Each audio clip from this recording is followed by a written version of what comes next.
Now, I left Adlai East Stevenson and attended another high school which was closer to me in the Bronx. It was Taft High School, William Howard Taft High School. When I was in Taft, I met a DJ who was a DJ like me. We were called DJ MCs at the time. I was DJ MC Tila Rock, and I met his name was Bombay, the amazing Bombay. He was also a collector. Well, I kind of skipped over that. Let me just go back a little bit. I'm also a breakbeat collector. I would spend all my money. I mean, literally, aside from car fare, I would spend all my money on breakbeats. I would go to old mom and pop stores and buy breakbeats, and I'd go through my mother's collection and dig up breakbeats. And I would go downtown to a store. The store was Downstairs Records, and where they sold breakbeats. And one of the persons that worked there, his name was Elroy. And me and Elroy became really good friends. And whatever new breaks would come in, he would call me. If I found a break, I would take it down to Downstairs Records and let Elroy hear it. Now, few DJs found out about Downstairs Records, and they all started going to Downstairs Records to buy breaks. But what they did not know is on the about, I'd say, 8 feet from the entrance to Downstairs Records, there was a whole other section full of records that nobody really knew about. And I will go on that side of the Downstairs Records and pick out and find breakbeats. Okay, fast forward, back to Bombay. Me and Bombay, what we did was we were what they call freestyle today. It's not really freestyle. What we called it back then was going off the top of the head. So what me and Bombay would do to exercise, we would walk literally maybe 3 miles and just go off the top and just make up rhymes as we walked. Bombay later introduced me to 2 other people, one whose name was DJ Coolie Breeze and DJ B.O. Zonk. So we all hit it off and formed a group. The group was called Undefeated 4.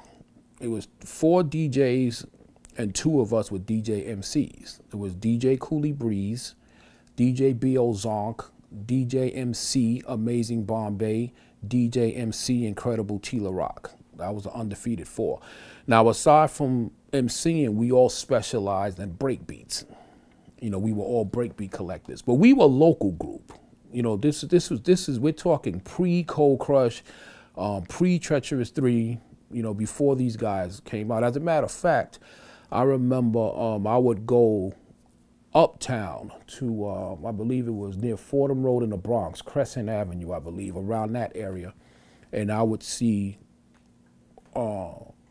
Casanova Fly, who later became Grandmaster Caz.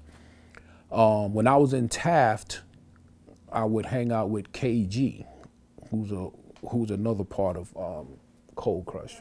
Okay. Did you have your own sound system, or were you playing another sound system? No. I was actually when I was talking about Undefeated. I was gonna say I had my own sound system, and Coolie Breeze had his own sound system.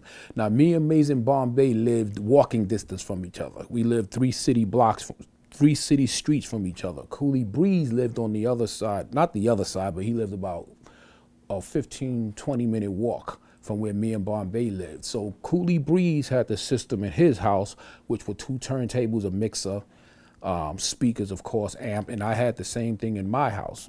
So, but my system was, I wouldn't say couldn't touch, but it wasn't up there with Breakout and, right, DJ Breakout and Baron, and nowhere near Kool Herc hang that up, because not even their systems were near Kool Herc. He was the master of the sound system. But there's an evolution. So there's an evolution.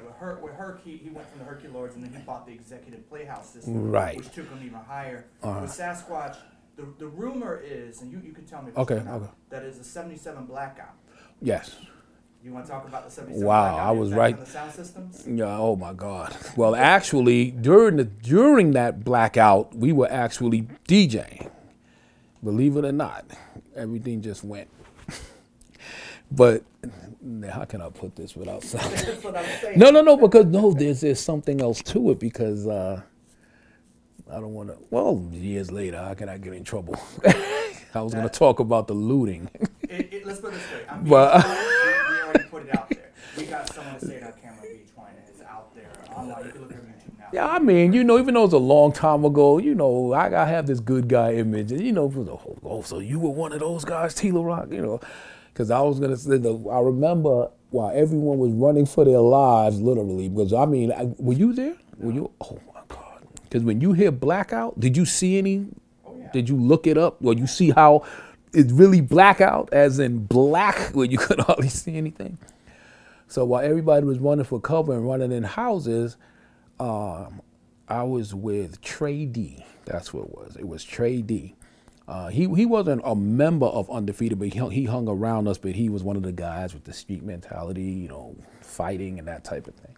And we're walking, and he decides to, no, someone, it wasn't him. It was someone in front of us.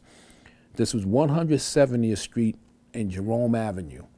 Knocks in a door, a window or something to a store, you know, because everybody was looting. Everybody was looting.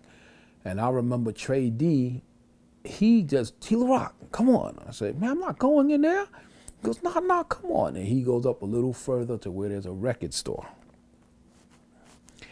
Kicks in the record store and starts grabbing records. Now, I didn't go inside because I'm kind of panicking now. I'm like, what does this guy have me into?